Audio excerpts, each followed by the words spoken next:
প্রধান অতিথি আমার শ্রদ্ধাভাজন বড় ভাই এবং শ্রীপুর পৌরসভার তরুণ সমাজের অহংকার, বিশিষ্ট সমাজসেবক এবং একজন দানশীল ব্যক্তিত্ব, মনের অধিকারী জনাব নাসিম মন্ডল ভাই উপস্থিত আছেন। আমাদের আরেক সদ্য পরম বড় ভাই গাজীপুর জেলা যুব দলের সাবেক যুগ্ম সম্পাদক আহমেদ রাজীব আকন। স্মরণে ব্যাডমিন্টন টুর্নামেন্টের আজকের স্নেহস্পদ সভাপতি জনাব রুবেল সরকার আজকে আমাদের মাঝে উপস্থিত আছেন। আমার সাথে সকল সহযোদ্ধা বৃন্দ, সম্মানিত উপস্থিতি, আমি সকলেই নাম বলেছেন তাই আমি কারণ আমার বললাম না। আজকে এখানে আসার পরে একটু শূন্যতা আমার মাঝে বিরাজ করেছে। আমার এক সহযোদ্ধা যখন থেকে সে তারা তাদের জ্ঞান যে পর্যন্ত তারা যতদিন বুঝতে শিখেছে রাজনীতি বুঝতে, তখন থেকে সহযোদ্ধা তাদেরকে আমি মিস করছি, কারণ পাশাপাশি আমার খুব কাছে তাদের বাড়ি, তারা এখানে নেই। আর সকলকে ধন্যবাদ জানাচ্ছি।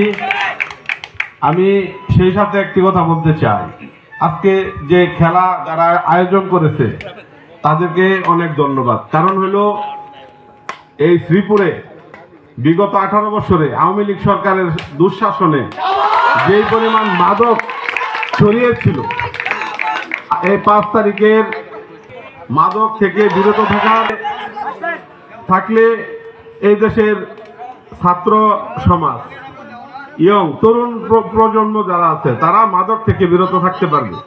আর খেলা না থাকলে, যেমন গত 18 বছর আপনারা দেখেছেন, এখন যে খেলা হচ্ছে, ওয়াজ হচ্ছে, এগুলো কিন্তু হয় নাই, কম, একদম কম হয়েছে। এখন আমাদের 5 তারিখের পরে যে আমাদের এই সরকার, এই ফ্যাসিস্ট আওয়ামী লীগ সরকার যখন পালিয়ে গেছে, পালিয়ে যাওয়ার পরে এখন কিন্তু খেলা দেখতেছেন, প্রচুর খেলা। আমাদের বিএনপি, বাংলাদেশ জাতীয়তাবাদী দল সম্মানিত সভাপতি, আমার পরম কাছের ব্যক্তিত্ব, শ্রীপুর পৌর 3 নম্বর বিএনপির সম্মানিত যুগ্ম সম্পাদক এবং আজকের এই খেলার সম্মানিত সভাপতি জনাব রুবেল সরকার।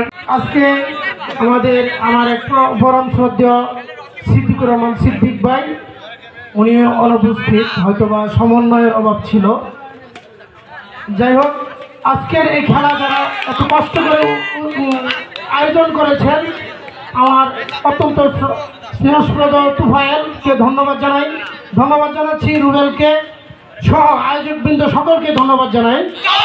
আজকে